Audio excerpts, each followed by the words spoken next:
यहाँ के दुश्मन नए तैयार हो गए, बोला आगे नहीं बढ़ने देंगे। स्पेन का दुश्मन बोला आगे नहीं बढ़ने देंगे। ये चिल्लाता रहा, ये फूंकता रहा, ये प्लान बनाता रहा, मुसलमानों को शहीद करता रहा, मुसलमानों की लीडरों को कैद करता रहा, मदरसों पे हमला करता रहा, और इधर इस्लाम बढ़ता रहा, मुसलमानों की तादाद बढ़ती रही।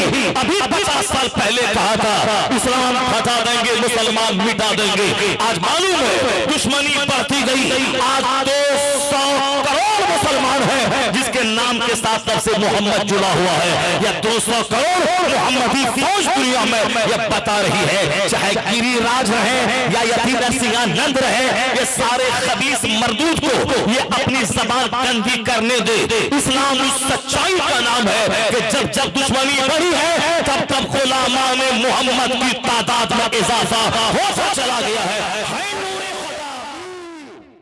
तो सरकार ने क्या फरमाया कि जिस पर मुसीबतें आ जाए, जिंदगी तंग हो जाए, वो मुझ पर कसरत से दुरूद भेजे। क्यों? इसलिए कि दुरूद गमों, फिक्रों और मुसीबतों का बेहतरीन इलाज है। फ़इन्नहा तकशफुल गुमूम वल हुमूम वल कुरूब। अल्लाह के रसूल फरमाते हैं कि बेशक दुरूद पाक पढ़ना गमों, मुसीबतों को दूर कर देता है। वह तुकस्सिरुल अर्ज़ा, और रोजी में इजाफा हो जाता है, रोजियां बढ़ जाती हैं।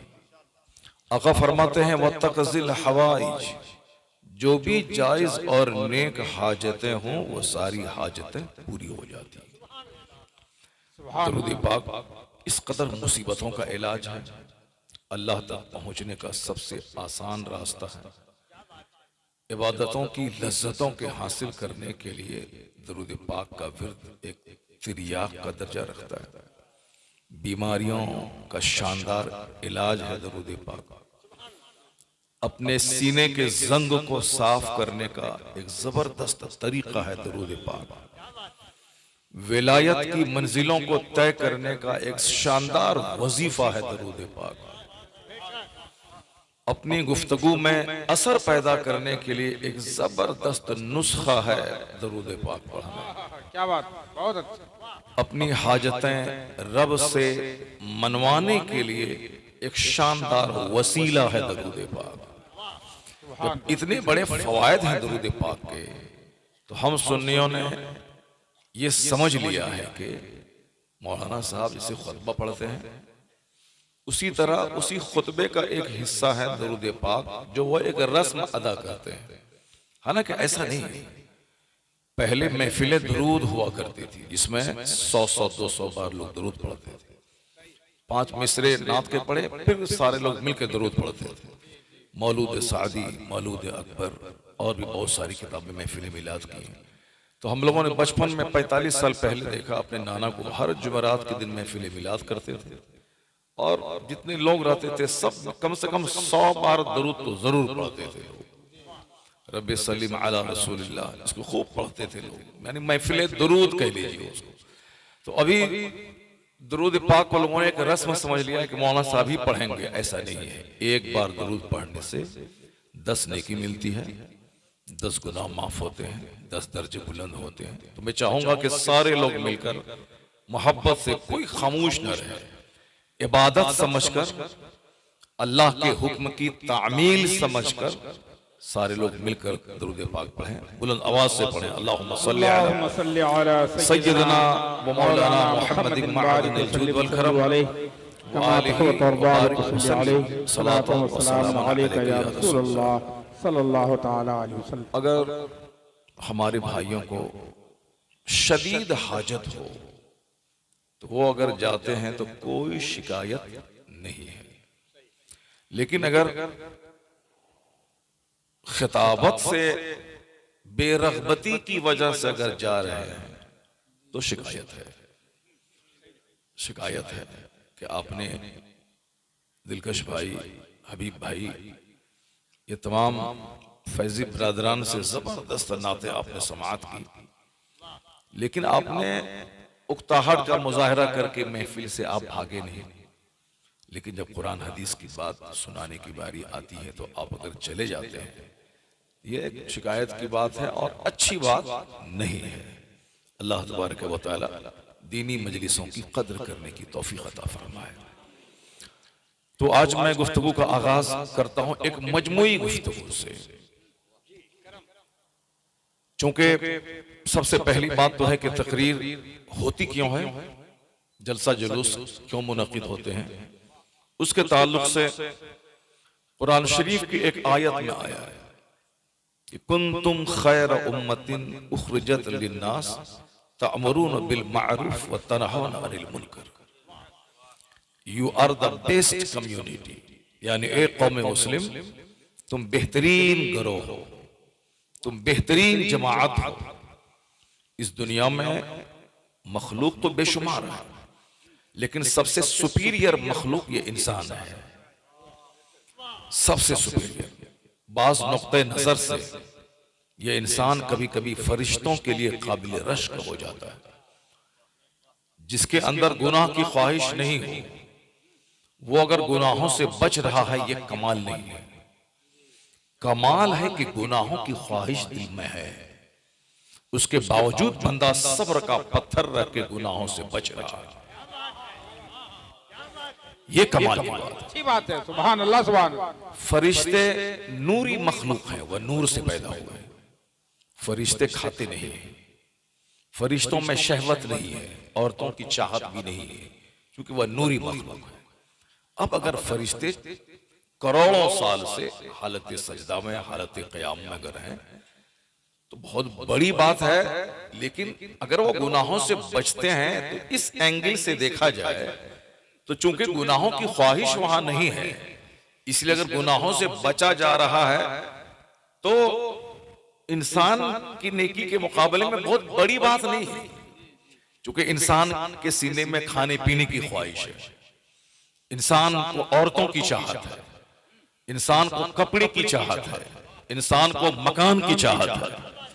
लेकिन इस चाहतों की मौजूदगी में अगर ये इंसान सिंपल रहता है, ख्वाहिशात पे कंट्रोल करके रखता है, अपने गुस्से पर कंट्रोल करके रखता है, और फिर अपनी निगाहों को कंट्रोल में रखता है, अपनी शर्मगाह को कंट्रोल में रखता है, तो फिर इंसान का यह अमल फरिश्तों के लिए काबिल रश्क हो जाता है।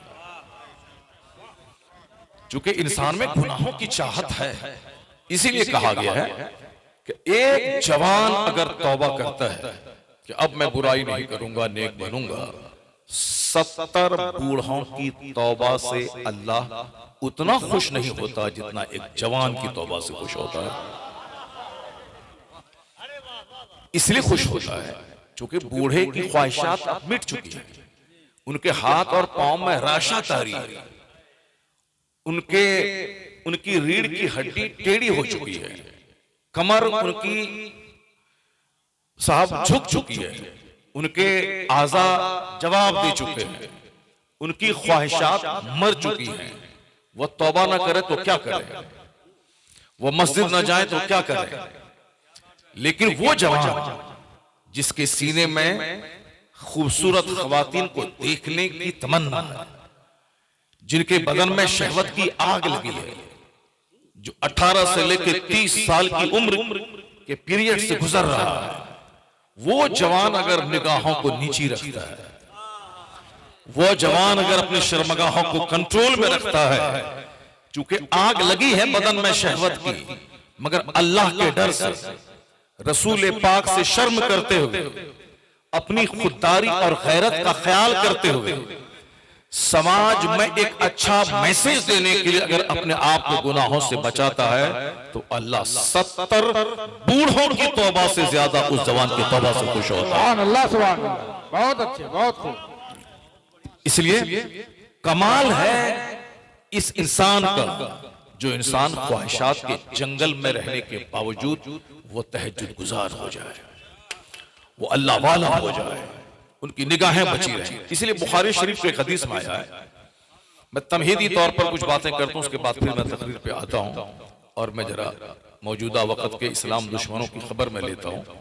मगर पहले मेरी तमहीद मुकम्मल हो जाए कि मैं बोलना क्या चाहता हूं, मैं तकरीर में बोलूंगा क्या, उसी का आगाज मैंने किया है, उसको आप तवज्जो से सुनेंगे। एक बार जरा सारे लोग मिलकर पढ़ लें एक बार कलमा शरीफ, ला इलाहा इल्लल्लाह मुहम्मदुर रसूलुल्लाह सल्लल्लाहु अलैहि वसल्लम।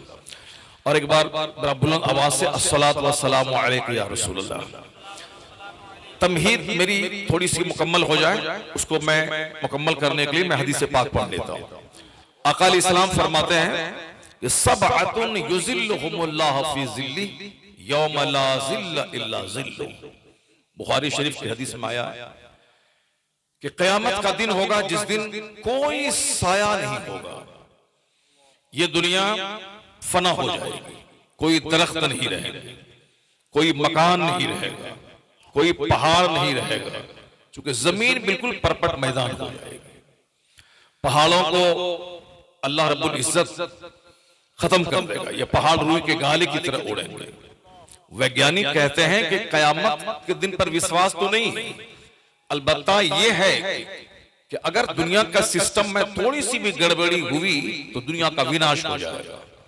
जैसे सूरज के चलने का रास्ता, चांद के उगने का रास्ता, सूरज रोजाना पूरब से उगता है, जाड़े का मौसम अभी आ गया, अब सूरज इस तरफ से उगेगा, अभी पश्चिम में है, सूरज इस तरफ से उगेगा। और फिर गर्मी के मौसम में सूरज ज्यादा हिमालय के करीब रहता है, एक जगह से सूरज उगता नहीं है, 365 दिन सूरज अलग अलग जगहों से तुलू होता है। इसीलिए कहा गया है रब्बुल मशारिक़ वल मगारिब, यानी मशरिकों का रब, मगरिबों का रब। मशरिक तो एक है, पूरब तो एक है, पश्चिम तो एक है, उत्तर तो एक है, दक्षिण एक है, लेकिन कई पूरब क्यों कहा गया है? इसीलिए कहा गया है कि मशरिक का मतलब सूरज के उगने की जगह। अब उगने की जगह मुख्तलिफ है, इसीलिए उसको मशारिक यानी प्लूरल जमा का सेगा इस्तेमाल किया गया। तो अब सूरज अपने मदार पे तैरता है, एक जगह ठहरा नहीं, बल्कि रोजाना महवे गर्दिश रहता है। वैज्ञानिक कहते हैं कि जिस दिन सूरज अपने मदार से हट जाए उस दिन दुनिया में विनाश होगा, तबाही पैदा होगी। जो ज़ुहल, मुश्तरी, उतारद, जो मरकरी, वेनस, जो भी प्लैनेट्स हैं, ये सब अपनी जगह से अगर हट जाएं अपने मदार से, they float on their orbits, कुल्लुन फी फलकिन यसबहून, ये सब अपने मदार पे तैर रहे हैं। अगर ये मदार से, ट्रैक से हट जाएं तो आसमान में सुराख पैदा होगा, जमीन में जलजला आएगा, दुनिया तहस नहस हो जाएगी। तो मैं कहता हूं वैज्ञानिक जो कह रहे हैं यही तो कुरान शरीफ में आया है, इजस समाउन शक्कत व इजल कवाकिबुन तसरत व इजस समाउन फतरत। जब आसमान फट जाएंगे, सितारे झड़ जाएंगे, वह जुमिअ शम्स वल कमर, जब सूरज और चांद को जमा कर दिया जाएगा, समंदर के पानी में आग लगा दी जाएगी, वह इजल बिहार सुज्जरत, जब समंदर में आग लगा दी जाएगी, वह इजल बिहार फुज्जरत, जब समंदर के पानी को, जबकि 75% समंदर है, उस पानी को बहा दिया जाएगा, समंदर जल जाएगा, पानी वहां नहीं रहेगा। ये वैज्ञानिक कहते हैं कि सिस्टम उलट पुलट हुआ तो दुनिया का विनाश हो जाएगा। तो कुरान तो 1400 साल से पहले से ऐलान कर रहा है कि कयामत का दिन वही दिन है जिस दिन सूरज का निजाम गड़बड़ हो जाएगा, जिस दिन चांद का निजाम गड़बड़ हो जाएगा, जिस दिन पहाड़ का निजाम गड़बड़ हो जाएगा, यानी जिस दिन ये पहाड़ रूई के गाले की तरह उड़ेंगे, व तकूनुल जिबालु कल इहनिल मनफूश, जिस दिन ये रूई के गाले की तरह पहाड़ उड़ेंगे। इसका मतलब ये निकला कि वैज्ञानिक ने अपनी रिसर्च से ये बात साबित कर दिया है कि दुनिया का विनाश होगा। उसी विनाश के दिन को कयामत का दिन कहते हैं, जिस दिन इस दुनिया की लज्जतें मिटा दी जाएंगी, इस दुनिया का हिसाब व किताब उस दुनिया में लिया जाएगा, उसी का नाम कयामत है, उसी का नाम सुभान अल्लाह, सुभान अल्लाह। कयामत के दिन कोई दरख्त का साया नहीं रहेगा, सारे दरख्त मिटा दिए जाएंगे, कोई पहाड़ नहीं रहेगा, कोई मकान नहीं रहेगा। गर्मी इस कदर शिद्दत की होगी कि लोग नाक तक, सर तक पसीने में शराबोर रहेंगे, सारे लोग, कोई किसी का पुरसाने हाल नहीं होगा। जो माँ अपने बच्चे के बगैर जी नहीं पा रही है, वो माँ अपने इकलौते बेटे को देखेगी कि वो आग में जल रहा है, पसीने में गर्दन तक डूबा हुआ है, माँ कुछ नहीं कर पाएगी, क्योंकि सबको सिर्फ अपनी फिक्र होगी। यौम यफिरुल मरउ मिन अखी व उम्मिही व अबी व साहिबतिही व बनी लिकुल्लि इम्रिइन मिनहुम यौमइदिन शअनुन युगनी। यानी उस दिन भाई भाई से भागेंगे, औलाद वालिदैन से भागेगी, माँ बाप औलाद से भागेंगे, भाई भाई से भागेगा, सबको सिर्फ अपनी फिक्र होगी। उस दिन किसी को कोई झांक के नहीं देगा, सारे मर्द मादरजाद नंगे रहेंगे, एक कपड़ा किसी के बदन पे नहीं रहेगा, सारी खवातीन मादरजाद बरहना रहेंगी, एक धागे के बराबर कपड़ा किसी के बदन पर नहीं रहेगा। जब हुजूर ने ये कहा तो साहबा ने पूछा, सरकार फिर उस दिन औरत और मर्द का क्या होगा? यानी दुनिया में जो एक निगाहों से देखने की जो बातें होती हैं कि ये मर्द है ये औरत है, जब वहां एक धागा तक बदन पे नहीं रहेगा, सब मादरजात बरहना रहेंगे, फिर वहां नजर का देखने का, तो आका ने फरमाया इस कदर कयामत की तकलीफ होगी कि देखने का ख्याल तक नहीं होगा। इतनी तकलीफ होगी कि देखने का ख्याल तक नहीं होगा। जैसे दुनिया में एक आदमी आईसीयू में पड़ा हुआ है, ऑक्सीजन लगी हुई है, अब वो बोलना चाहता मुंह में बोली नहीं, आंख से रिश्तेदारों को देख रहा है, रोना चाहता, आंख में आंसू नहीं है। उस हालत में चाहे 90 साल की बूढ़ी हो या 18 साल की कोई हसीना कोई आलम शबाब में हो, तो उससे जरा पूछे कि जरा उसके दिल में क्या ख्वाहिश पैदा होती है। जबकि ये कयामत की तकलीफ के मुकाबले में ये ऑक्सीजन पे रहना, ये तड़पना, सांस लेने तकलीफ होना, ये वहां की तकलीफ के मुकाबले में करोड़वां तकलीफ भी नहीं है, तकलीफ का करोड़वां हिस्सा भी नहीं है। उसके बावजूद जब नजर उधर नहीं जा रही है, तो फिर उस कयामत की हौलनाकी में कैसे कोई किसी को देखेगा? सबको अपनी फिक्र होगी। जो बात मैं कहने जा रहा हूं उसको गौर से सुनिएगा। तो मगर हुजूर कहते हैं कि उस संकट की घड़ी में एक साया होगा, जब लोग पसीने में डूबे होंगे, साया तलाश करेंगे। अभी इस बार गर्मी का रिकॉर्ड टूट गया। किसी ने कहा कि भाई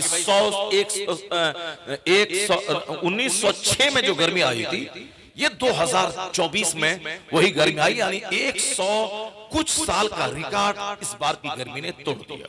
हम लोग चूंकि 54 साल हमारी उम्र हो रही है, 54 साल 4 साल को माइनस कर दें, उसके बाद से बातें याद है। लेकिन गर्मी पहले भी बहुत होती थी। अब वो साइंस वाले किस पैमाने पे नापते हैं, क्या करते हैं, अलबत्ता गर्मी बहुत थी इस बार भी। रिकॉर्ड टूटे न टूटे वो जाने, साइंसदान जाने, लेकिन गर्मी बहुत थी। और अभी भी दिन की जो उमस वाली गर्मी है, वो गर्मी कम थोड़ी नहीं हुई है। रात में थोड़ी सी सर्दी आई है, खुनकी आई है, मौसम थोड़ा कूल हुआ है, लेकिन दिन में उसी तरह की उमस आज भी है। ये बहुत खतरनाक संकेत है कि अब के टेम्परेचर बढ़ रहा है और उसके बाद गर्मी बढ़ रही है। दुनिया आने वाले कुछ दिन के बाद रहने के काबिल नहीं रह जाएगी। जब दुनिया रहने के काबिल नहीं रह जाएगी, फिर सारे लोग मरेंगे और क़यामत में चले जाएंगे। साइंसदान ही कह रहे हैं कोई साया नहीं होगा। अभी जब गर्मी होती तो लोग दौड़ के शेड में जाते हैं, गर्मी होती है लोग दौड़ के साथ पंखे के पास जाते हैं, पंखा ढूंढते हैं, दरख्त का साया तलाश करते हैं। तो हुजूर ने कहा उस दिन कोई साया नहीं होगा, सिर्फ एक साया होगा, वो अल्लाह के अर्श का साया होगा। यौम ला ज़िल्ला इल्ला ज़िल्लु, कोई साया ना होगा सिवाय अल्लाह के अर्श के साये के, कोई साया ना। वो अर्श जो सातवां आसमान के ऊपर है, उस अर्श पे अर्श का साया होगा। अब हुजूर फरमाते हैं कि 7 खुशनसीब लोग ऐसे हैं जो उस अर्श के साये में रहेंगे। 7 खुशनसीब ऐसे होंगे जिनको क़यामत के दिन अल्लाह के अर्श का साया नसीब होगा। हर मुसलमान को सोचना चाहिए कि वो 7 खुशनसीब कौन होंगे उस खतरनाक गर्मी में। वहां ये 12 घंटे का दिन नहीं होगा, वहां का एक दिन दुनियावी काउंटिंग के हिसाब से 50,000 साल के बराबर होगा। वह मिकदार हो 50,000 सना, 50,000 सना, 50 50 अल्फ मने हजार, सना मने साल, यानी 50,000 साल, 50,000 ईयर। ये जो दुनियावी काउंटिंग है 365 दिन का एक साल, तो इसी तरह से 50,000 साल के बराबर वहां का एक दिन होगा। अब आप समझ सकते होंगे, चूंकि हमारे पास आजकल नेता बोलता है इंजीनियर बनो, डॉक्टर बनो, कमाओ खाओ। मास्टर साहब बोलते हैं कि तुम साहब मास्टर बनो, टीचर बनो, प्रोफेसर बनो, कमाओ खाओ। बाप बोलता है कि मेरा बेटा पढ़ेगा, लिखेगा, कमाएगा, खाएगा। सारे लोग कमाने खाने की बात। पीर साहब कहते हैं कि मेरा बेटा पढ़ेगा, लिखेगा, कमाएगा, खाएगा। साहब मुजाविर बोलता है कि मेरा बेटा बड़ा होगा, हाथ में वो हिरनी के झाड़ू लेगा, बदन पे मारेगा, कमाएगा, खाएगा। तो अब ये अपने मुकद्दर की बात है। कोई कॉलेज लेके कमा खा रहा, कोई यूनिवर्सिटी बना के कमा खा रहा, कोई साहब बड़े बड़े मॉल बना के कमा खा रहा, कोई साहब लोहबान सुलगा के कमा रहा, कोई अगरबत्ती सुलगा के कमा रहा, कोई मजार पे झाड़ू लेके कमा रहा है। अपने अपने मुकद्दर की बात है। कोई यूनिवर्सिटी कॉलेज लेके रह गया और कोई लोहबान और अगरबत्ती और धुआं लेके रह गया। ये अपने अपने मुकद्दर की बात है भाई। कोई मजार की चादर बेच के खा रहा है, कोई मजार पे जमा होने वाले शकरपाला को बेच के खा रहा है, कोई कॉलेज कायम करके करोड़ों रुपए कमा के बेहतरीन फॉर्च्यूनर पे चल रहा है, तो कोई वो बिजनेस कर रहा है, कोई साहब वो लोहबान और अगरबत्ती सुलगा के 2 पैसे खा रहा है। सारे लोग कमा खा रहे हैं। हराम हलाल की किसी को तमीज नहीं। डॉक्टर जानवर बनकर नॉर्मल डिलीवरी को सिजरिंग करके अपने आशियाने का EMI बैंक में जमा कर रहा अपनी गाड़ी का। चूंकि साहब उसको अगर वो नॉर्मल डिलीवरी करवा दे तो मामूली पैसे आए, लेकिन ये 50 लाख की फॉर्च्यूनर जो किस्त पे खरीदा है उसको मंथली पे कैसे करेगा? ये जो मकान 2 करोड़ रुपए का बनाया है बैंक से लोन लेके, वो पैसा कहां से आएगा? ये जो इनके पास घर में बड़े बड़े कीमती सोफे हैं, बहुत कीमती सामान है कर्ज पे जो लिए है, उसका पैसा कहां से आएगा? ये जो अपने बेटे को अमेरिका में पढ़ाने का प्लान बना रहा है, उसके लिए पैसे कहां से आएंगे? तो पैसे इसी तरह से आएंगे कि अब मामूली बीमारी को खतरनाक बता करके सामने वाले की जमीन जगह जेवरात बेचवा के अपने आशियाने को सजाना है। झूठ बोलकर उनसे कहना है कि अगर तू अभी 1 घंटे के अंदर ऑपरेशन नहीं किया तो बच्चा भी मरेगा, जच्चा भी मर जाएगी, मेरे पास से लेके जाओ। बच्चा को बचाने के लिए सामने वाला बंदा अपने घर को गिरवी रखकर, जेवरात को बंधक रखकर, कर्ज लेके डॉक्टर के पांव में पैसे को रखता है। तब डॉक्टर झूठ का लिबास पहन के वो सिजरिंग वो करता है। एक टेस्ट से काम हो सकता है, लेकिन 10 टेस्ट इसीलिए लिखा जाता है ताकि शाम के वक्त में पैथोलॉजी से पैसा कमीशन के तौर पर उसकी क्लिनिक में आ जाए। वो साहब कमजोर कंपनी की दवाइयां लिखता है।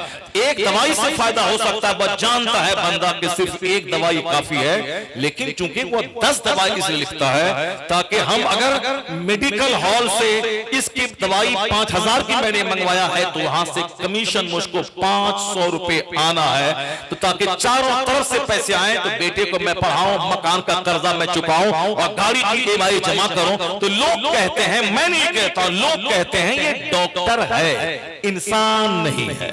इंसान तो वो है जो दूसरों के दर्द को महसूस करेगा।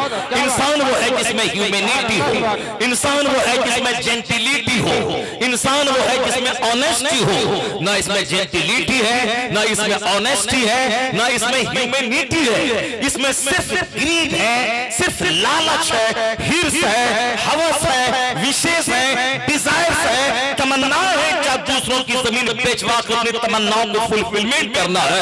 लोग कहते हैं डॉक्टर नहीं दरिंदा है, ये जानवर है, ये इंसान नहीं है, ये डॉक्टर है मगर दरिंदा भेड़िया है जो दूसरों की जिंदगी में आग लगा के अपनी जिंदगी में ऐश हासिल करना चाहता है। मैं कहता हूं उनके बाप ने कब बोला था कि मेरा बेटा MBBS बनेगा, इंसान बनेगा, समाज की सेवा करेगा, अपना दर्द उठा के समाज के दर्द को बांटेगा? कब बोला था? उसका बाप तो ये बोला था कि मेरा बेटा पढ़ेगा, लिखेगा, डॉक्टर बनेगा, कमाएगा, खाएगा। वो कमा खा रहा है। मोरबी में पुल टूटा, कई 100 लोग मर गए। वो इंजीनियर उसका कसूरवार है जिसने उस पुल को NOC दिया, नो ऑब्जेक्शन सर्टिफिकेट दे दिया और पब्लिक के लिए खोल दिया गया। कई 100 लोग मर गए। ये इंजीनियर जो ठेकेदारों से चंद पैसे लेकर उस कमजोर पुल को ओके किया, इतने लोगों की जान ले ली। लोग कहते वो इंजीनियर कसाई है, वो डकैत, वो चोर है, वो बेईमान है जिसने चंद चंद पैसों के लालच में इतने लोगों की हत्या करवा दी। तो मैं कहता हूं कि कैसे नहीं हत्या करवाएगा। उनका बाप तो बोला था कि मेरा बेटा इंजीनियर बनेगा, कमाएगा, खाएगा। वो इंजीनियर बना है, कमा रहा है, खा रहा है। एक नेता जो कमजोर पढ़ा लिखा झारखंड का नहीं बल्कि बड़ा पढ़ा लिखा नेता जो यूरिया घोटाला किया, जो चारा घोटाला किया,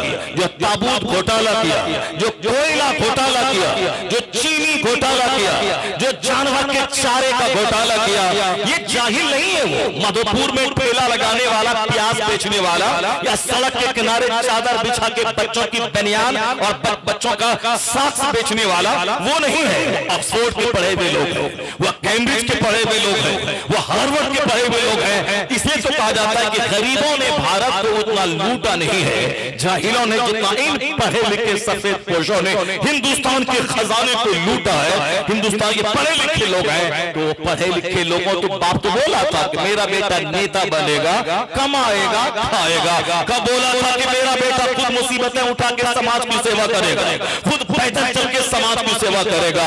जब पढ़ने का मकसद हो कमाना खाना, तो समाज में पढ़े लिखे जानवरों की तादाद में इजाफा होगा। ये कलकत्ता के आरजी मेडिकल कॉलेज का प्रिंसिपल, मेडिकल कॉलेज का स्टूडेंट प्रिंसिपल एक अपने चेले के साथ एक एमबीबीएस डॉक्टर जो एमबीबीएस कर चुकी है, एमडी कर रही है, हाई क्लास की डिग्री हासिल कर रही है, तो एक प्रिंसिपल अपनी ही कॉलेज की एक पढ़ी लिखी डॉक्टर के साथ अगर बलात्कार करके सारी दुनिया में हिंदुस्तान की नाक को कटवा सकता है, तो अब भी लोग बोलेगा कि डॉक्टर बनो और साथ इंजीनियर बनो, और डॉक्टर बनो, इंजीनियर बनो, डॉक्टर बनो, इंजीनियर बनो। पता ये चला इस्लाम के नजरिए से हटकर जो इल्म हासिल करेगा वह इल्म तबाही लाएगा, वह इल्म बर्बादी लाएगा। हमारे पैगंबर ने सबसे पहले इल्म पर जोर दिया। हमारे पैगंबर ने कहा है कि उतलबुल इल्म मिनल महद इलल्लाह, obtain knowledge from the cradle to the grave। माँ की गोद से लेके कब्र की गोद तक पढ़ो। सबसे पहले मेरे पैगंबर ने कहा अलैकुम बिल इल्म फाइनल इल्म कुव्वतुन फाइनल इल्म नूर। इल्म हासिल करो, इल्म रोशनी का नाम है, इल्म ताकत का नाम है, इल्म साथी का नाम है, इल्म जीनत का नाम है। Knowledge is power, knowledge is light, knowledge is ornament, knowledge is arm, knowledge is best company. सबसे पहले मेरे पैगंबर ने कहा इल्म रोशनी है, इल्म ताकतवर बना देता है, इल्म कमजोरों को बलवान बना देता है। इल्म हासिल करो। मगर हुजूर ने ये नहीं कहा था कि वह इल्म जो सिर्फ दो रोटी दिलाए, नहीं, सरकार ने कहा था अल्लाहुम्मा इन्नी अस्अलुका इल्मन नाफिआ। ए अल्लाह, मैं तुझसे इल्म नाफिआ का सवाल करता हूं। वह इल्म जो प्रॉफिटेबल हो, वह इल्म जो हमें राइट एंड रॉन्ग का फर्क बता दे, वह इल्म हमें जो हक और बातिल का फर्क सिखा दे, वह इल्म जो हमें हराम और हलाल की तमीज बता दे, वह इल्म जो हमें हैवानियत और इंसानियत में फर्क करने की सलाहियत अता कर दे, वह इल्म जो हमें लीगल और इलीगल में डिफरेंशिएट करने की कैपेसिटी अता कर दे, वह इल्म जो हमें इंसान बना दे, जन्नती बना दे। इसलिए मुस्तफा ने कहा अस्अलुका इल्मन नाफि, अल्लाह इल्म नाफि का सवाल करता हूं। और हुजूर ने फिर आगे एक दुआ की अल्लाहुम्मा इन्नी अऊज़ु बिका मिन इल्मिन ला यनफा। ए अल्लाह, मैं उस इल्म से तेरी पनाह चाहता हूं जो इल्म हमें नफा न दे। पता चला इल्म दो प्रकार के हो गए, एक प्रॉफिटेबल, एक नॉन प्रॉफिटेबल। जो इल्म आदमी को इंसान बना दे वह प्रॉफिटेबल इल्म है, और जो इल्म आदमी को पैसे की जुस्तजू में जानवर और कुत्ता बना दे वह इल्म नॉन प्रॉफिटेबल है। तो इस्लाम प्रॉफिटेबल इल्म की वकालत करता है। तो आज जिन लोगों ने सिर्फ खाने कमाने से इल्म को जोड़ दिया, वह डॉक्टर की सूरत में भेड़िया, इंजीनियर की सूरत में चोर, प्रिंसिपल की सूरत में रेपिस्ट, और मास्टर की सूरत में स्कूल की ईंट, बच्चों का पोशाक, बच्चों की एमडीएम के चावल खाने वाला भेड़िया बन गया। इसलिए दुनिया में तकबीर, नारे रिसालत, उलमाए अहले सुन्नत, मसलके आला हज़रत। और जब पढ़े लिखों की सूरत में जब जानवरों की तादाद में इजाफा हुआ तो अमेरिका के दानिश्वर आज कह रहे हैं, क्या कह रहे हैं कि मॉरल एजुकेशन बच्चों को दीजिए, नैतिक शिक्षा बच्चों को दीजिए, मकसद हयात बच्चों को बताइए कि पैदा क्यों हुए हैं। आदमी वही है जो दूसरों के नफा बख्श हो। The best of you is one who is profitable for others. America के दानिश्वर आज कह रहे हैं। हिंदुस्तान के हमारे प्रधानमंत्री जी आज 10 साल से चिल्ला रहे हैं कि पढ़ने का मतलब सिर्फ नौकरी मत बनाई, पढ़ने का मतलब एक अच्छा सिविलाइज्ड इंसान बनिए। कहा था आज से कुछ दिन पहले कि आप पकौड़ा बेचिए मगर बैंक को मत लूटिए, रेल की पटरी मत उखाड़िए। पढ़ने का मतलब ये नहीं कि नौकरी मिल जाए, पढ़ने का मतलब है आप अच्छा इंसान बन जाए। तो आज जिन लोगों ने नैतिक शिक्षा की वकालत की है, तबाही का तमाशा देखने के बाद जो मॉरल शिक्षा का ख्याल आया है, आदमियत का, शराफत का, अखलाक का, इंसानियत का, ये पैगाम मुस्तफा ने 1400 साल पहले अता फरमाया है। इसलिए जो भी नैतिक शिक्षा की बात क़यामत तक करेगा मुंह उसका होगा ये नारा मुस्तफा का आता क्या होगा।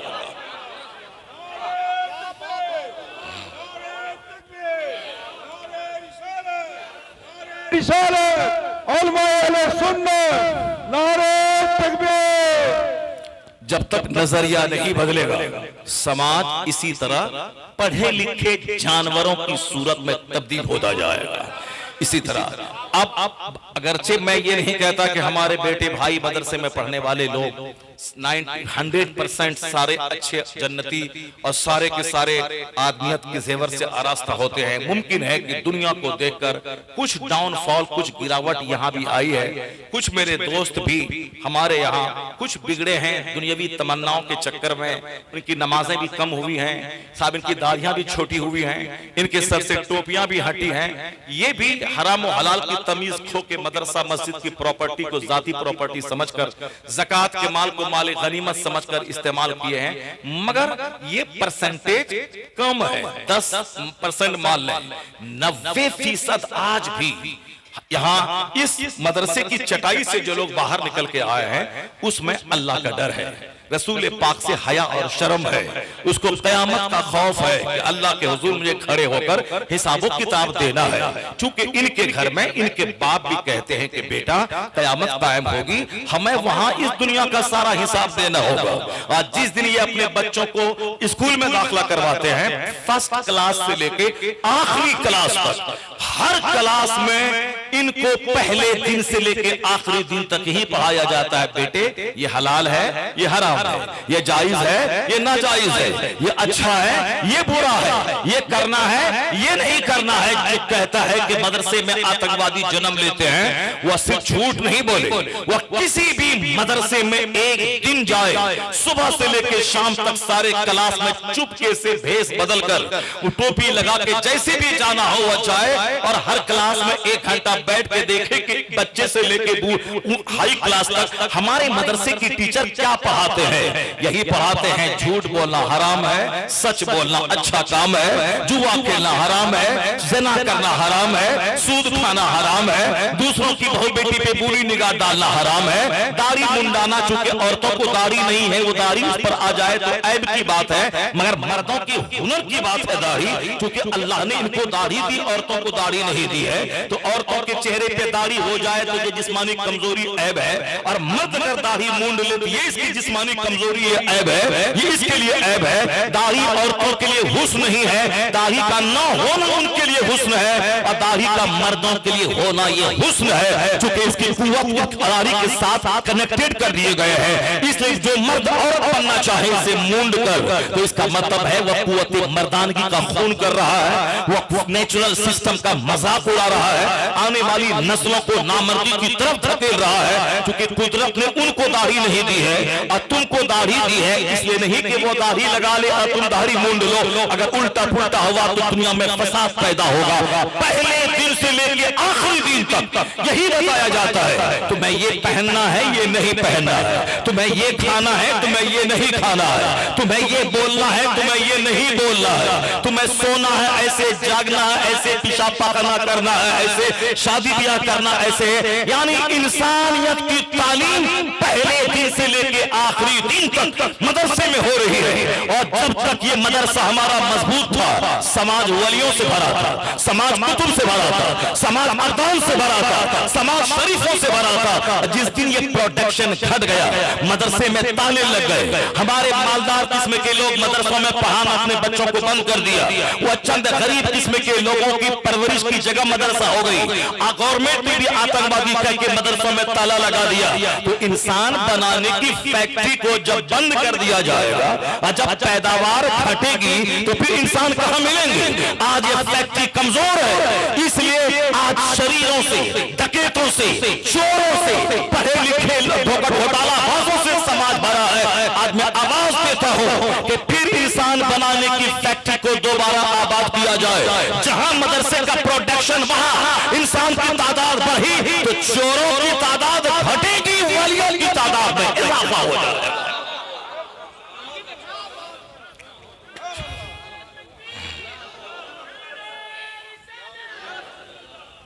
बातें हमारी थोड़ी सी फैल गई, लेकिन चूंकि बात जरूरी थी इसलिए उस तरफ चले गए। मगर मेरे कहने का मतलब यह था कि माँ की गोद बच्चों की सबसे पहली दरसगाह, और माँ बाप जिस तरह की मेंटेलिटी बच्चों को देते हैं उसी बेस पर बच्चों की शख्सियत की तामीर होती है। बच्चा उसी बात को कभी भूल नहीं पाते। टीचर की बात को तो बच्चे भूल भी जाते हैं, मगर माँ जो कुछ बचपन में बोलती है उस बात को बच्चे भूल नहीं पाते हैं। इसलिए हर माँ का शिक्षित होना, हर माँ का पढ़ी लिखी होना बहुत जरूरी है। अगर माँ पढ़ी लिखी रहे तो बच्चों की जबान शुस्ता हो जाती है, साफो शफाफ जबान हो जाती है। क्योंकि बच्चा जिस दिन पैदा हुआ उस दिन के बाद से ही वो बच्चे इमिटेटिव यानी नकल करने की सलाहियत उसके अंदर पैदा होती है। अब लोग पढ़े लिखे लोग हैं, अब लोग चित्र मालूम है साइकोलॉजी, इमिटेशन, नकल करना। बच्चा जैसे माँ बाप को देखता है वैसे ही नकल करता है। शुरू में ताकत कमजोर होती है तो बच्चा फुल इमिटेट नहीं कर पाता है, लेकिन जैसे जैसे मैच्योर होता है वैसे वैसे बाप की सारी अदाओं को वो लेता है, मगर उनकी सारी बातें दिमाग में स्टोर रहती हैं। जैसे माँ अगर बोलती है कि बेटा अजान हो रही है, तो जब बच्चा 1 दिन 2 दिन का होता है ये बातें माँ बच्चों के अनकॉन्शियस में ये स्टोर रहती हैं।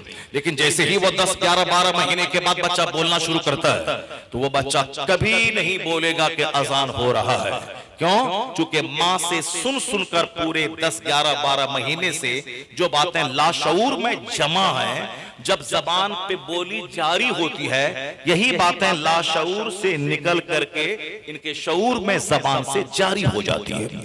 अक्सर लोगों को तजर्बा है कि शहर में जिसकी माँ बड़ी अच्छी जबान इस्तेमाल करती है, उनके छोटे छोटे बच्चे भी जब मैदान में खेलते हैं तो समाज के सारे बच्चों से अच्छी जबान उनकी होती है। लोग कहते हैं कि लगता है कि इनकी माँ पढ़ी लिखी है और इनकी माँ सिविलाइज्ड है, इसलिए बच्चे बड़े पोलाइट, बड़े सिविलाइज्ड, बड़े मुहज्जब नजर आते हैं। माँ बाप भले ही ये समझे कि ये 4 महीने का बच्चा क्या जानेगा, नहीं, सारी बातें माँ बाप की बच्चों के लाशऊर में जमा होती है। जो माँ बाप अच्छी जबान इस्तेमाल नहीं करते, जो माँ बाप बोलते हैं कि रोटी बन गया है, जो माँ बाप बोलते हैं कि अजान हो रहा है, जो माँ बाप बोलते हैं कि दाल बहुत पतला है, जो माँ बाप बोलते हैं कि गाड़ी आ रहा है, जो माँ बाप बोलते हैं कि ट्रेन चल रहा है, जो माँ बाप बोलते हैं कि फला की बेटी आ रहा है, जो माँ बाप कहते हैं अरे फला आदमी जा रही है, पानी बड़ी अच्छी है, तो उसके बच्चे कभी इसके खिलाफ नहीं बोलेंगे। क्योंकि माँ बाप की जबान को बच्चे सबसे पहले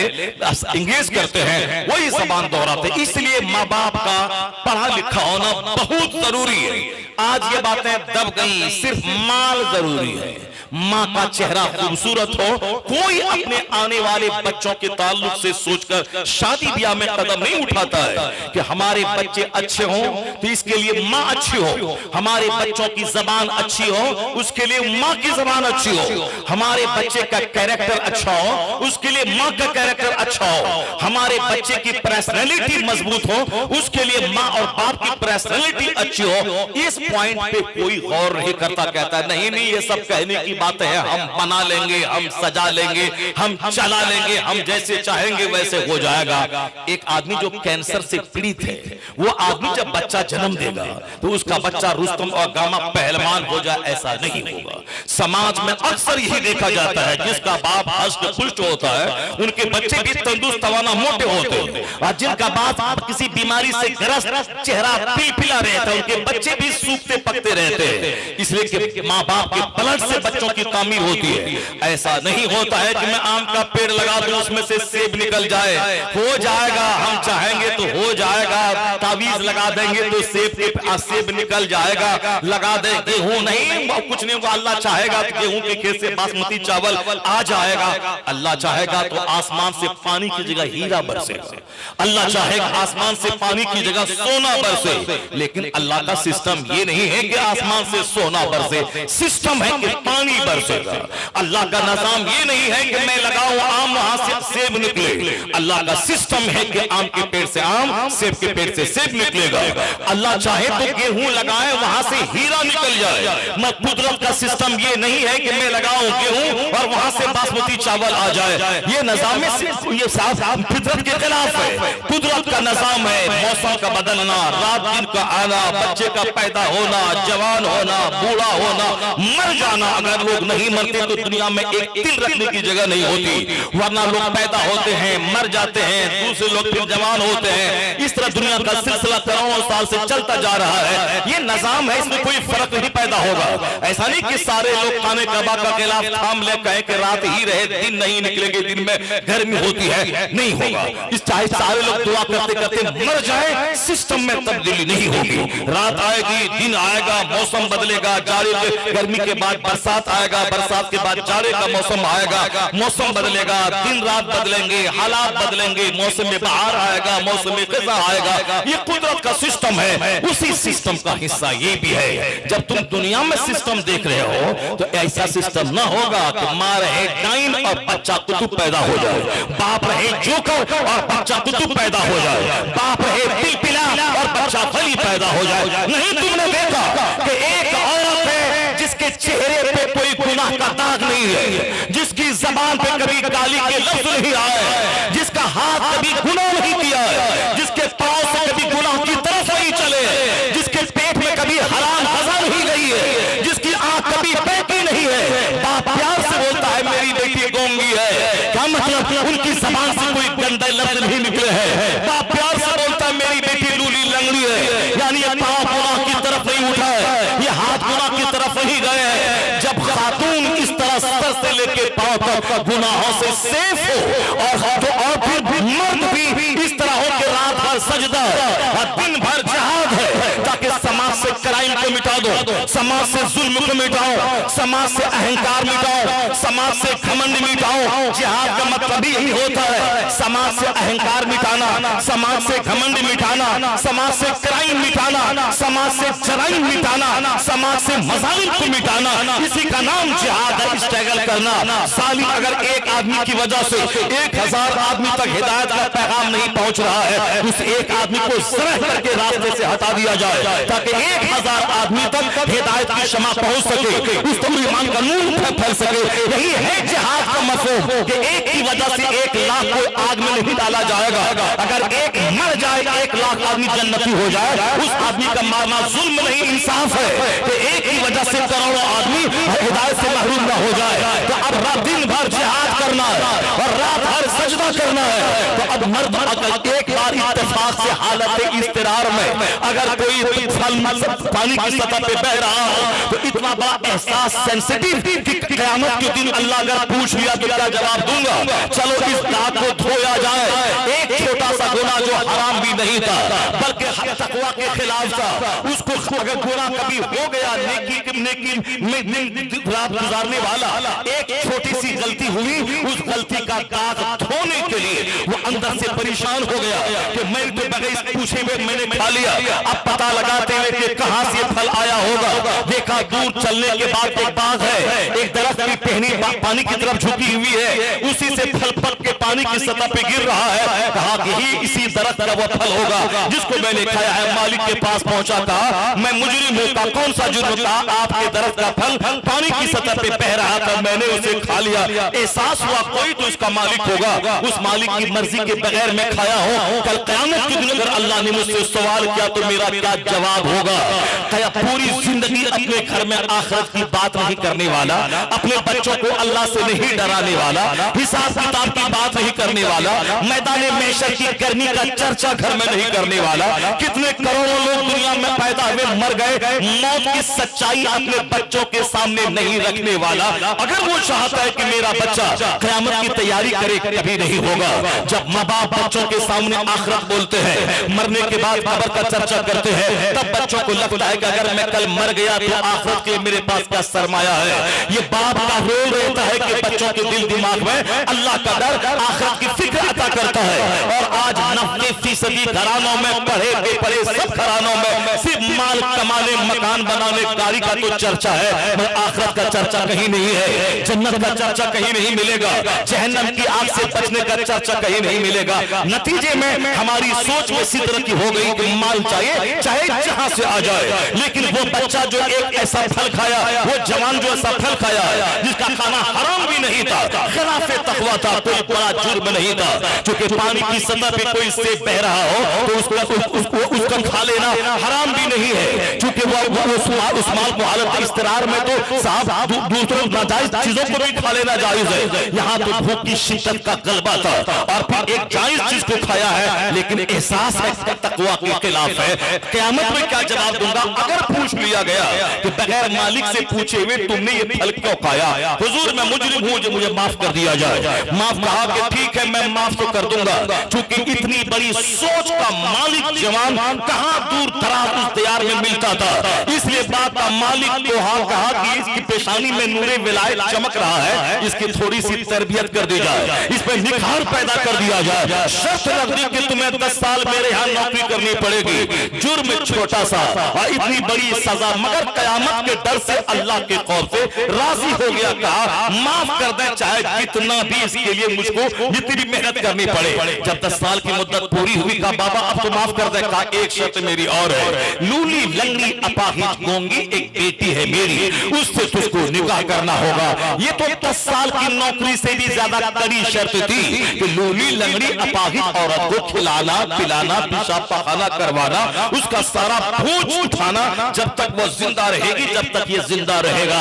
एक तो उससे 10 साल की नौकरी वाली मुसीबत से बड़ी मुसीबत थी, लेकिन नौजवान ने कहा कि जब यह शर्त माफी की ठहरी, चलिए ये दुनिया की सारी मुसीबतें आर्जी हैं, सारी मुसीबतें फानी हैं, सारी मुसीबतें टेम्पोररी हैं, आखिरत के अजाब से बचने के लिए इस मुसीबत को भी मैं गले लगा लेता हूँ, इस मुसीबत को मैं गले लगा लेता हूँ। जो अल्लाह से सौदा करता है वो खसारे में नहीं रहता है, जो अल्लाह के लिए कड़ाके की सर्दी में नहा के वुजू करके नहा कर नमाज पढ़ने जाता है वो खसारे में नहीं रहता है। जो हराम कारोबार को अल्लाह के डर से त्याग दे वो दर की ठोकरें नहीं खाता है, वह दरगाहों पे बैठ के भीख नहीं मांगता है। जो अल्लाह से जो सौदा करता है जन्नत के लिए नहीं, दुनिया ही में उसका बेहतरीन बदला अल्लाह अता कर देता है। जन्नत तो वहां मिलेगी मगर दुनिया में बेहतरीन बदला अल्लाह देता है। उसका इनाम क्या मिला? ऐसा नहीं कि वो नौजवान नूरे विलायत से जान चुका था कि ये लड़की साहब खूबसूरत है, हुस्न जमाल की मुजस्समा है और ये हमको ऐसे ही बहका रहे हैं, कोई दूसरी बात कह रहे हैं। नहीं, उस नौजवान की एक्टिविटीज और तारीख का वक्त बता रहा है। उस नौजवान ने गुनाहों की माफी के लिए इस कड़ी शर्त का घोट पी लिया उसने कि मैं उसको उठा रहा हूं, का अल्लाह के लिए ये मुसीबत को मैं उठा रहा हूं ताकि मैं अल्लाह के नजदीक दागदार होकर नहीं जाऊं। इस गुनाह का दाग यहीं धुल जाए, इस गुनाह का दाग यहीं धुल जाए। आज अगर कल मुसीबत आई तो हम लोग वावेला मचाते हैं, कहते हैं कि हम तो नमाज पढ़ते हैं, फिर ये मुसीबत कहां से आ गई? हम तो रोजा रखते हैं, ये मुसीबत कहां से आ गई? हम तो 10 उम्रा किए हैं, मेरा बच्चा कैसे मर गया? हम तो बुखारी शरीफ का 10-40 साल से दे रहे हैं, मेरा बेटा क्यों मर गया? मैं कहता हूं ये सारी बातें आज एक कमजोर समाज समाज के दिमाग में आती है, वो सिर्फ मुस्तफा को सामने ले आया। पैगंबर आजम अलैहिस्सलाम को जो अल्लाह ने हमारे लिए नमूना बना के भेजा है, वो जब दूसरों का मुंह देखेंगे वो चोरी करता है, 50 साल हो गए उनका बेटा नहीं मरा है, वो हराम खाता है, उसका बेटा 50 साल में कैंसर से पीड़ित नहीं हुआ है, वो सूद खाता है, उसका माल नहीं घट रहा है, दूसरों का मुंह देखेगा, कंफ्यूजन का शिकार हो जाएगा, तुम्हारा दिल परेशान हो जाएगा, तुम्हारा दिमाग वसवसात की घटाटोप अंधेरे में घूमने लगेगा। मगर मुस्तफा को जब देखेगा तो वसवसात का खात्मा होगा, सीने को तसल्ली मिल जाएगी। जब मुस्तफा को आप देखेंगे कि सारे पैगंबरों के सरदार महबूब सी वकार कौनैन के मालिक मुख्तार का बेटा अपना मर गया उनकी निगाहों के सामने, तो हुजूर की आंखों से आंसू के कतरे बह रहे थे, मगर ज़बान से आपने कहा था कि इब्राहिम मैं तेरी जुदाई से मगमूम हूं, वह तब की ऐनी मेरी आंख आंसू बहा रही है, मगर मैं ज़बान से ऐसा कुछ नहीं कहूंगा जिससे मेरा खुदा नाराज हो जाए। मैं ज़बान से ऐसा कुछ नहीं कहूंगा। क्या मतलब? आंख आंसू बहाती है ये रहमत है, मगर मेरा दिल अल्लाह के फैसले पर मुतमईन है, मेरा दिल अल्लाह के फैसले पर मुतमईन है। जब बंदा मुस्तफा को देख ले, वह कौनैन का मालिक मुख्तार महबूब परवरदिगार है, जिसके बारे में आला हजरत ने कहा कि मैं तो मालिक ही कहूंगा कि हो मालिक के हबीब नहीं महबूब मुहिब में कोई मेरा तेरा। जब वह नाइबे परवरदिगार है, उनका बेटा जब अपना मर गया, तो हमारी और आपकी हैसियत तो मुस्तफा के गुलाम की है। इसका मतलब है कि बेटा का मरना ये किसी गुनाह की सजा नहीं है, वो अल्लाह रब्बुल इज्जत का फैसला है। आज अगर कोई मालदार है कल गरीब हो गया, ये मेरे गुनाहों की सजा नहीं है, ये कुदरत का फैसला है। हाँ, अगर मेरे गुनाहों की सजा हो जाए तो चलो कम से कम खैरियत तो है कि सजा दुनिया ही में मिल जाए, मगर आखिरत का अजाब तो बड़ा सख्त है। व इन्न अज़ाबल आखिरत अकबर, आखिरत का अजाब तो बहुत बड़ा है। इस दुनिया के अजाब के मुकाबले में इस्लामी सोच रहेगी तो बंदा कभी नहीं बोलेगा मैं तो नमाज पढ़ता हूँ, मेरी गाय क्यों मर गई, मैं तो नमाज पढ़ता हूँ, मेरी बीवी क्यों बीमार पड़ गई, मैं तो नमाज फातिहा दिलाता हूँ हर जुमेरात के दिन में, मेरा कारोबार क्यों घट गया, वो नहीं बोलेगा, वो नहीं बोलेगा। क्योंकि नजर ये रहेगी कि दौलत देने वाला अल्लाह, दौलत छीनने वाला अल्लाह, जिंदगी देने वाला अल्लाह, मौत देने वाला अल्लाह, मालदार बनाने वाला अल्लाह, गरीब बनाने वाला अल्लाह। कुलिल्लाहुम्मा मालिकल मुल्क तुतिल मुल्क मन तशा व तंज़िउल मुल्क मिम्मन तशा।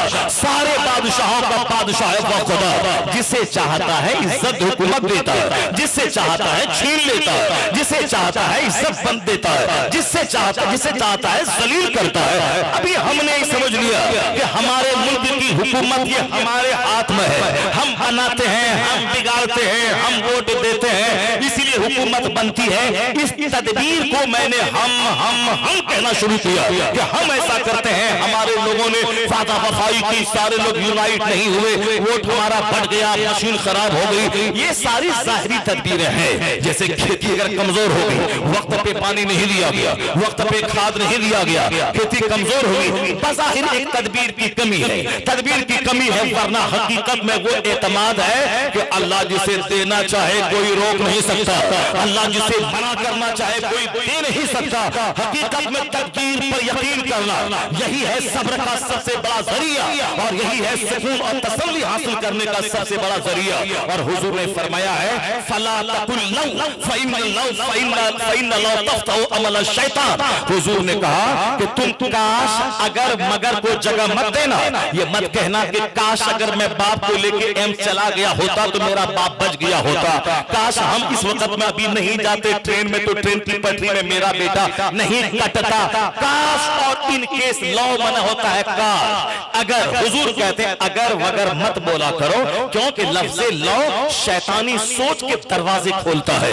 तफ्तहु अमल शैतान यानी तकदीर पर तेरे ईमान को कमजोर कर देगा, वह अब शैतानी सोच का दरवाजा खोलता है। इसलिए बोल कि इन्ना लिल्लाहि व इन्ना इलैहि राजिऊन, यह बोल कि हम तो अल्लाह ही की तरफ से आए हैं, अल्लाह ही की तरफ लौट के जाने वाले हैं, मेरा कुछ नहीं चलता है, जो अल्लाह चाहता है वही होता है। यह बोल सब्र मिल जाएगा, तसल्ली मिल जाएगी, ये बोलने से इत्मीनान क़ल्ब नसीब हो जाएगा। इसलिए हुकूमत के बारे में जब अल्लाह ने साफ कह दिया कि सारे बादशाहों का बादशाह है खुदा, जिसे चाहता है हुकूमत देता है और जिससे चाहता है छीन लेता है। जब साफ लफ्जों में सूरह बकरा में ये आयत करीमा मौजूद है कि कुल अल्लाहुम्मा मालिकल मुल्क, सारे बादशाहों का बादशाह है वो खुदा, जिसे चाहता है हुकूमत देता है, जिससे चाहता है छीन लेता है। तो हुकूमत देने वाला अल्लाह, हुकूमत छीनने वाला अल्लाह।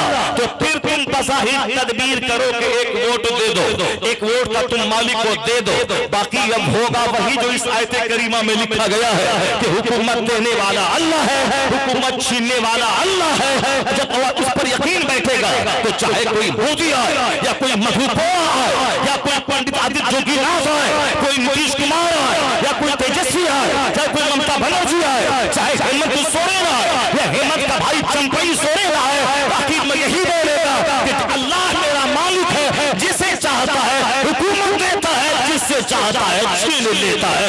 इस अल्लाह पर यकीन जब पुख्ता रहेगा तो जिस तरह अल्लाह फिरौन को 400 साल की सल्तनत देकर छीना, उसे दरिया में डुबा के मारा, अगर अल्लाह पर यकीन तेरा पुख्ता होगा तो जो अल्लाह 400 साल हाकिम को नहीं छोड़ा तो 4 साल के हाकिम को क्या छोड़ेगा।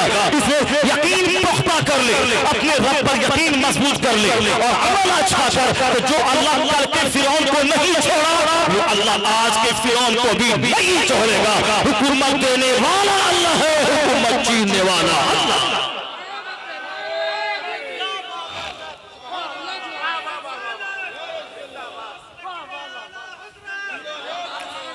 कुलिल्लाहुम्मा मालिकल मुल्क तूतिल मुल्क मन तशा व तंज़िउल मुल्क मिम्मन तशा। अगर दाढ़ी है चेहरे पे, अल्लाह पर यकीन नहीं है तो बेकार है। सर पे टोपी पगड़ी है, अल्लाह पर यकीन नहीं है तो उससे बेहतर है कि टोपी ना रहे, पगड़ी ना रहे, मगर अल्लाह की जात पर यकीन रहे। चेहरे पे दाढ़ी है, यकीन नहीं, उससे बेहतर है कि दाढ़ी मूंड ले, वरना बहुत सारे जोगी, बहुत सारे महंत, बहुत सारे पंडित की भी दाढ़ी पेट तक लटकती रहती है। तो वह दाढ़ी पेट तक लटकने से क्या होगा, सिर्फ 4 एकमुश्त दाढ़ी रख, क्योंकि एकमुश्त से ज्यादा जितनी दाढ़ी लंबी होगी अकल घटती जाएगी। यह हकीमों तबीबों का तजर्बा है। और जितनी जितनी दाढ़ी बढ़ेगी अकल उतनी घटेगी। ये हमारा भी जिंदगी का, मुख्तसर सी जिंदगी का एक तजर्बा है कि जितने लोगों की दाढ़ियां मैंने लंबी देखी है उतना ही उसको मैंने अहमक देखा है, नादान देखा है, उसको मैंने बेवकूफ देखा है। क्योंकि ये हमने 40 साल पहले किताबों में पढ़ा था कि लंबी दाढ़ी वाला अहमक और बेवकूफ होता है। और आगे चलने के बाद जब मैंने हदीस पाक का मुताला किया तब पता चला कि बुजुर्गाने दीन और बिलखुसूस इमाम आज़म तो सारे इमाम के सरदार, सबसे बड़े आलिम, सबसे बड़े मुत्तकी और सबसे ज्यादा दुनिया में जिसकी फिक्र के फॉलोवर है, उस इमाम आज़म ने दाढ़ी के बारे में कहा यकमुश्त दाढ़ी उसके आगे काट लेना चाहिए ताकि आदमी की अक्ल ना घटे, अक्ल ना घटे, अक्ल मजबूत रहे। क्योंकि यकमुश्त दाढ़ी रखना ही ये वाजिब है। इसके आगे दाढ़ी बढ़े तो काट लेना चाहिए ताकि अकल सलामत रहे, वरना दाढ़ी बढ़ेगी और अकल घट जाएगी। दाढ़ी है, अल्लाह पर यकीन नहीं है, उससे बेहतर था कि दाढ़ी मूंड लेते तो, क्योंकि दाढ़ी मूंड लेना ये तुझे काफिर नहीं बनाएगा, मगर अल्लाह पर यकीन कमजोर हुआ तो काफिर हो जाएगा। इसलिए दाढ़ी जरूरी नहीं है, ईमान जरूरी है, पुख्ता ईमान की पुख्तगी जरूरी है। इस दोनों तकाबुल की बात मैं कह रहा हूं, ईमान और दाढ़ी, वरना नहीं तो दाढ़ी रखना वाजिब है।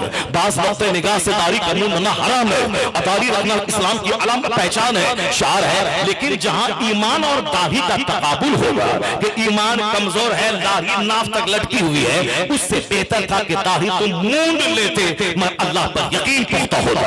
अल्लाह रोज़ी देने वाला अल्लाह, रोज़ी देने वाला अल्लाह, इज्जत देने वाला अल्लाह, जलील करने वाला अल्लाह, पैदा करने वाला अल्लाह, मौत देकर दोबारा जिंदा करके हिसाब लेने वाला अल्लाह। जब ये यकीन पुख्ता होगा तो वो यकीन तुम्हें जन्नत दिला देगा।